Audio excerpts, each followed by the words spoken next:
29শে জুলাই ভারতবর্ষের নবজাগরণের প্রতীক এবং আধুনিক শিক্ষার প্রচলন, ধর্মনিরপেক্ষ বৈজ্ঞানিক গণতান্ত্রিক শিক্ষার যে চিন্তা করেছিলেন মহান মানুষ ঈশ্বরচন্দ্র বিদ্যাসাগর, আজ ওনার 134তম প্রয়াণ দিবস।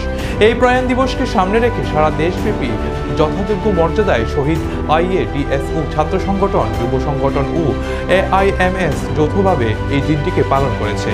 আগরতলা বটতলার আজ এই মহান মানুষের ছবিতে পুষ্প অর্পণ করে অনুষ্ঠান সূচনা করে।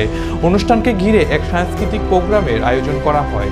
বিদ্যাসাগরের স্বপ্ন ছিল ভারতবর্ষের সর্বপ্রকার জনসাধারণের শিক্ষা সমানভাবে হোক, কিন্তু এখন দেখা যায় ভারতবর্ষের 500টি বিদ্যালয় বন্ধের খাতায় এবং কিছু সংখ্যক বিদ্যালয় বিদ্যাজ্যোতির প্রকল্পের আওতায়। এখন কথা হচ্ছে গরিব ছাত্রছাত্রীরা কিভাবে তাদের পড়াশোনা চালিয়ে যাচ্ছে। এই নিয়ে AIDS যুব সংগঠন আন্দোলন চালিয়ে যাচ্ছে।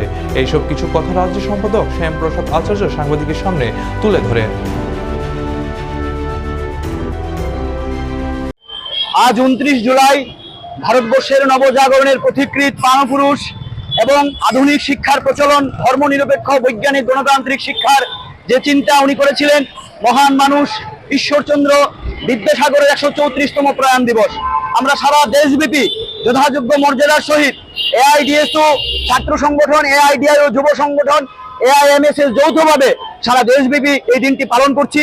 আজকে আমরা আগরতলাতে ও বটতলায় এই মহান মানুষটির ছবিতে পুষ্পার্ঘনের মধ্য দিয়ে আমরা ছোট পরিসর সাংস্কৃতিক অনুষ্ঠান করছি এবং আমরা বলতে চাইছি যে এই মহান মানুষ ঈশ্বরচন্দ্র বিদ্যাসাগর যে স্বপ্ন দেখেছিলেন যে ভারতবর্ষের শিক্ষা ব্যবস্থা হবে ধর্মনিরপেক্ষ বৈজ্ঞানিক গণতান্ত্রিক শিক্ষা ব্যবস্থা, আমরা কি লক্ষ্য করছি? আপনারা জানেন 2020 সালে আমাদের ভারতবর্ষে এই আজকের দিনে 29শে জুলাই 2020-এর জাতীয় শিক্ষানীতি 2020 চালু করেছে NEP ন্যাশনাল এডুকেশন পলিসি। যে শিক্ষার যে মর্মবস্তু সেটাকে সম্পূর্ণভাবে ধ্বংস করে শিক্ষাকে এক প্রকার প্রাইভেটাইজেশনের দিকে নিয়ে সম্পূর্ণভাবে শিক্ষাকে ধ্বংসের পরিকল্পনা করেছে। আজকে আমরা তার বিরুদ্ধে আওয়াজ তুলছি যে ভারতবর্ষের শিক্ষা ব্যবস্থাকে বাঁচাতে হলে আজকে ঈশ্বরচন্দ্র বিদ্যাসাগরের যে স্বপ্ন সেই স্বপ্নকে পাথেয় করে ছাত্র যুব সমাজ আজকে আন্দোলন করা দরকার। আমরা আজকে কি লক্ষ্য করছি? আজকে স্কুল শিক্ষা ধ্বংসের পথে। আপনারা জানেন রাজ্যে 500-র উপরে স্কুল বন্ধ করে দিচ্ছে, তাহলে গরিব ঘরের ছেলেমেয়েরা তাদের শিক্ষা ব্যবস্থা কি হবে? আজকে সম্পূর্ণরূপে শিক্ষা ব্যবস্থা ধ্বংস হচ্ছে।